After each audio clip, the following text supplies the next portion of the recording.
وما خلقنا السماء والارض وما بینہما باطلا، آسمان اور زمین اور جو کچھ جس کے درمیان ہے ہم نے اسے بیکار پیدا نہیں کیا، اس لیے بنایا گیا کہ کون اللہ کے مقبول بندے ہیں جو ان حالات میں رہتے ہوئے بھی اللہ کی فرما برداری کریں، اور کون جہنم میں جانے والے کام کرتے ہیں۔ اچھوں کا صلہ اچھا ہے اور بروں کا انجام برا ہے۔ ذالک ظن الذین کفروا، یہ کافروں نے گمان کیا، وہ یہ سمجھے کہ دنیا کا پیدا کرنا بیکار ہے، یہاں جو ظلم کرتا ہے کل بروز قیامت اس ظالم کو بدلہ نہ دیا جائے گا، انہوں نے یہ گمان کر لیا۔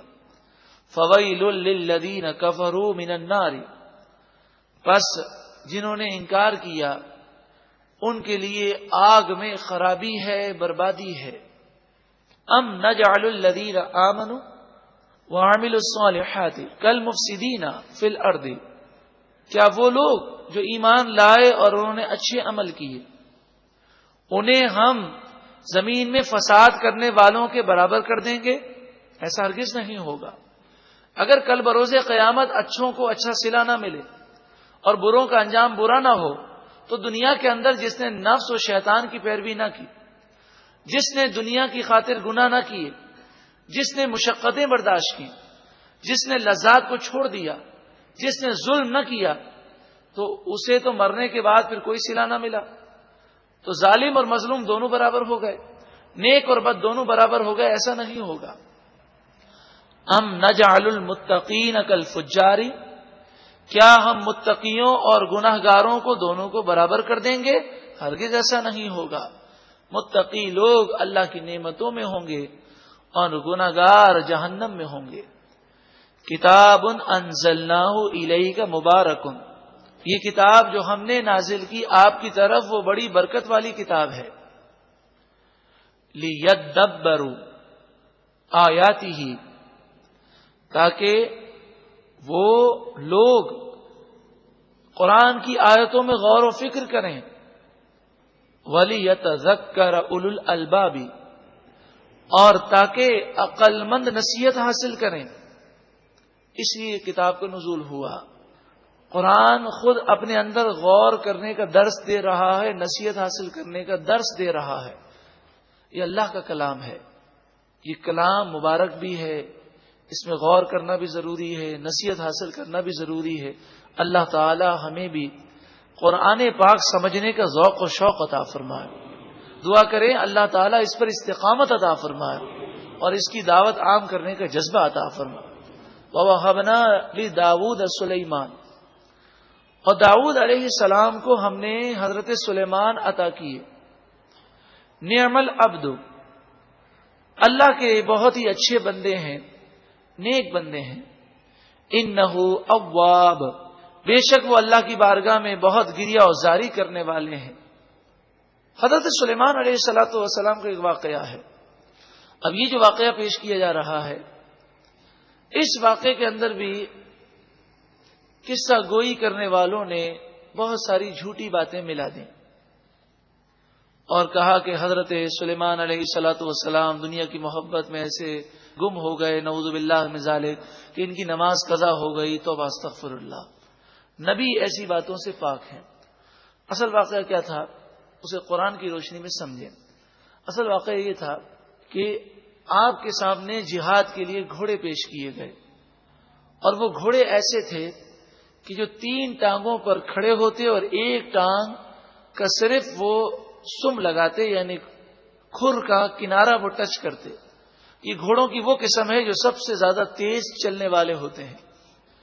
تو آپ نے جب ان کی تیزی دیکھی اور ان کی شان دیکھی تو آپ بڑے خوش ہوئے اور آپ نے کہا کہ مجھے تم سے محبت ہے اللہ کی خاطر۔ تو تم سے محبت ہے اللہ کی خاطر وہ جملہ ہٹا دیا گیا، تم سے محبت ہے یہ مشہور کر دیا گیا۔ تو اللہ کی خاطر مجھے تم سے محبت ہے، کیونکہ یہ جہاد کے گھوڑے ہیں اور اللہ کی راہ میں خرچ ہونے والے گھوڑے ہیں۔ اس مال سے محبت کرنا یہ در حقیقت اللہ سے محبت کرنا ہے، کہ ان سے محبت اللہ کی وجہ سے ہے۔ پھر آپ نے ان کی گردنوں پر اور ان کی پنڈلیوں پر ہاتھ پھیرا۔ اس کی وجہ یہ تھی کہ آپ کو اللہ تعالیٰ نے وہ صلاحیت دی تھی کہ آپ جانور پر جب ہاتھ پھیرتے تو اس کے اندر موجود بیماریوں کو آپ شناخت کر لیتے، یعنی آپ کو کسی ٹیسٹ کروانے کی ضرورت نہ تھی. تو آپ نے گردنوں پہ ہاتھ پھیر کر، پنڈلیوں پہ ہاتھ پھیر کر ان کا معائنہ کیا کہ کہیں ان میں کوئی بیماری تو نہیں یا کوئی بیماری آنے والی تو نہیں. پھر آپ نے ان کو روانہ کیا کہ دور چلے گئے. پھر دوبارہ آپ نے ان کو بلایا اور ان کے دوڑنے کو اور جانے اور آنے کو دیکھا. پھر محبت کے ساتھ آپ نے ان گھوڑوں کو پیار کیا. قرآن مجید فرقان حمید نے حضرت سلیمان علیہ السلام کی محبت کو ذکر کیا کہ وہ اللہ سے کیسی محبت کرتے ہیں کہ گھوڑوں سے بھی محبت کر رہے ہیں تو اس وجہ سے کہ یہ جہاد کے گھوڑے ہیں. تو گھوڑوں سے بھی محبت ہے تو اللہ کی وجہ سے. تو انسان اگر کسی سے محبت کرے تو اللہ کی وجہ سے. اگر ماں باپ سے محبت ہے تو اس لیے کہ اللہ کا حکم ہے. اگر ہمیں اپنی اولاد سے محبت ہے تو اس لیے کہ رسول اللہ نے حکم دیا. اور یہ محبت ایسی ہو جو شریعت کے دائرے میں ہو. اتنی سی بات تھی. لیکن چونکہ یہودی اور عیسائی یہ عقیدہ رکھتے تھے کہ سلیمان علیہ السلام اللہ کے نبی نہیں ہیں، نعوذ باللہ من ذالک، تو انہوں نے اس واقعے کو بگاڑ دیا. اور پھر ہمارے مسلمانوں میں بھی ایسی کتابیں عام کر دی گئی جس میں من گھڑت قصے لکھ دیے گئے. اذ عرض علیہ بالعشی الصافنات الجیاد. جب حضرت سلیمان علیہ السلام کے سامنے شام کے وقت، عشی سے مراد ہے تیسرے پہر، صافنات وہ گھوڑے پیش کیے گئے جو 3 ٹانگوں پر کھڑے رہنے والے ہیں. ایک ٹانگ کا وہ کھر جو ہے وہ صرف ٹچ کرتے ہیں. یہ ان گھوڑوں کی علامت ہے جو دوڑنے کے لیے بالکل تیار ہوتے ہیں. الجیاد بہت تیز دوڑنے والے. فقال بس آپ نے فرمایا انی احببت، بے شک میں محبت کرتا ہوں، حب الخیر، اس مال سے بہت اچھی طرح محبت کرتا ہوں. کیوں؟ عن ذکر ربی، میرے رب کی یاد کی وجہ سے. میرے رب سے محبت کرنے کی وجہ سے میں جہاد کے گھوڑوں سے محبت کرتا ہوں. حتی توارت بالحجاب، یہاں تک کہ وہ گھوڑے روانہ ہوئے اور دور حجاب میں چھپ گئے. یعنی جب دور میدان میں گھوڑے جائیں تو وہ نگاہوں سے اوجھل ہو جاتے ہیں. ردوہا علیہ، آپ نے فرمایا گھوڑے میرے پاس واپس لاؤ. پھر یہ گھوڑے آئے، ان کی دوڑ اور ان کی طاقت کو جب آپ نے دیکھا، فتفقا، پس آپ پھیرنے لگے، مسحن چھونے لگے اور ہاتھ پھیرنے لگے، بالسوقی گھوڑے کی پنڈلیوں پر، والاعناقی اور گھوڑے کی گردنوں پر. اب ایک دوسرا واقعہ ہے. واقعہ یہ تھا کہ حضرت سلیمان علیہ الصلاۃ والسلام کہ یہاں پر ایک بچے کی ولادت ہوئی جو عجیب الخلقت تھا، وہ نامکمل بچہ تھا. تو حضرت سلیمان علیہ الصلاۃ والسلام نے یہ کہا تھا کہ میرے یہاں بچے کی ولادت ہوگی تو میں اسے مجاہد اسلام بناؤں گا. اور آپ کی جتنی زوجہ تھیں، آپ نے کہا تھا کہ ان سے جتنے بچے پیدا ہوں گے میں سب کو اسلام کا مجاہد بناؤں گا. اس وقت آپ کی توجہ نہ رہی، آپ کسی جہاد کے یا دینی معاملات میں مشغول تھے. انشاءاللہ کہنے سے آپ کی زبان رک گئی، یعنی آپ انشاءاللہ کہنے کی طرف آپ کی توجہ نہ تھی. تو آپ کے یہاں صرف ایک بچے کی ولادت ہوئی جو کہ وہ ناتمام تھا. اللہ کے نیک بندے وہ فوراً متوجہ ہو جاتے ہیں. تو آپ اللہ کی بارگاہ میں سجدہ ریز ہو گئے اور آپ کو یاد دلایا گیا کہ آپ انشاءاللہ کہنا بھول گئے. اب آپ بتائیے کہ اگر ہم نے روزہ رکھا ہو اور ہم بھول کر کھا پی لیں تو ہم پہ کوئی گناہ ہے؟ ہرگز نہیں. تو کوئی بھول جائے تو اس پر کوئی گناہ نہیں ہے. مگر انشاءاللہ کس قدر اہم ہے، اور ہر کام میں جو جائز ہو ہمیں انشاءاللہ کہنا چاہیے، اس کی اہمیت بتانے کے لیے واقعہ ہے.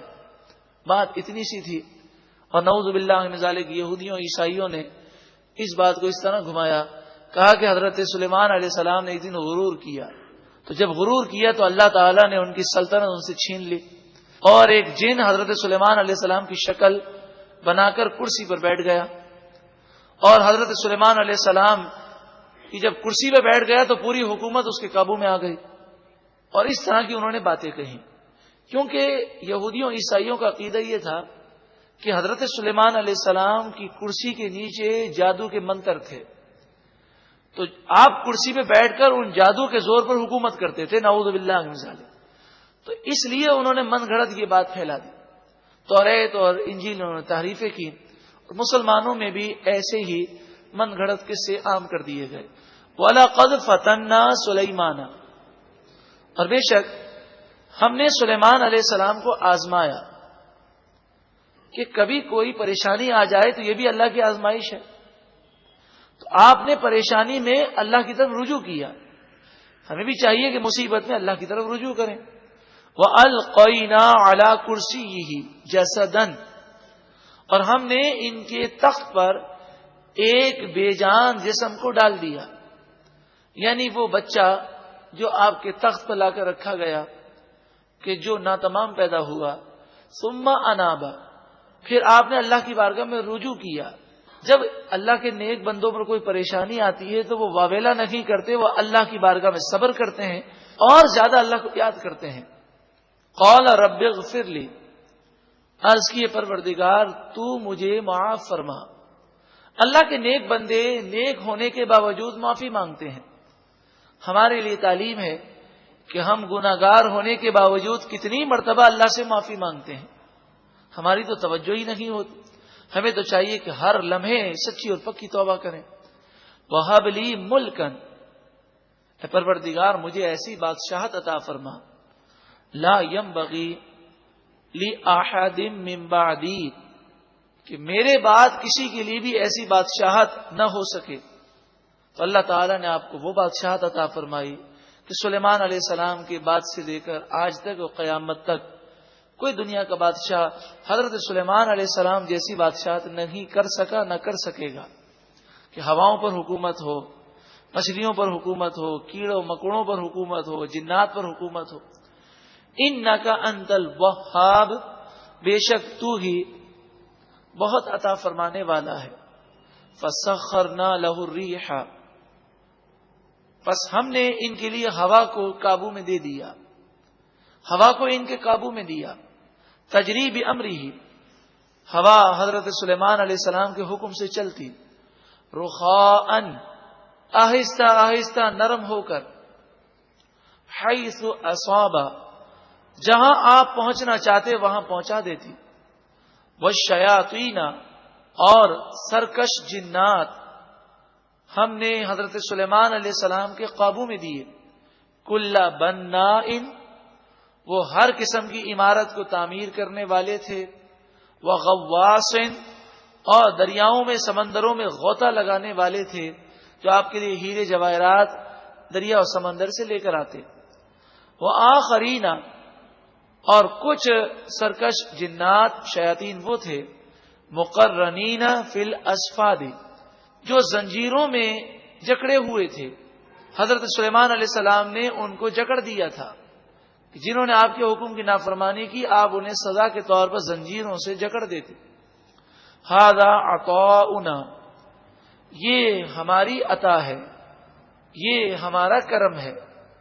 معلوم یہ ہوا کہ انبیاء، اولیاء، فرشتوں کو جو قدرت و طاقت ہے وہ اللہ کی عطا سے ہے۔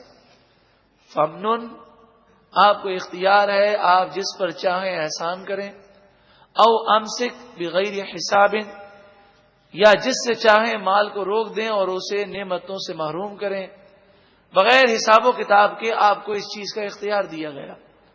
وَإِنَّ لَهُ عِندَنَا لَزُلْفَىٰ، اور بے شک حضرت سلیمان علیہ السلام ہمارے نزدیک بہت قرب رکھنے والے ہیں، وحسن مآب، اور بہت اچھا ٹھکانہ رکھنے والے ہیں۔ جس نبی کی اتنی تعریفیں قرآن نے بیان کی، کیا ایسی بات ہو سکتی ہے کہ دنیا کی خاطر ان کی نماز قضا ہو جائے؟ یا ایسا ہو سکتا ہے کہ وہ کبھی اپنی حکومت پہ غرور و تکبر کریں؟ یہ تو سوال ہی پیدا نہیں ہوتا۔ اللہ تبارک و تعالی ہمارے دلوں میں انبیاء کی محبت اور عقیدت عطا فرمائے. بے ادبی کرنے والوں کی شر سے اور ان کی باتیں سننے سے اور ان سے متاثر ہونے سے اللہ تعالی ہم سب کو محفوظ فرمائے، ہم سب کے ایمان کی حفاظت فرمائے.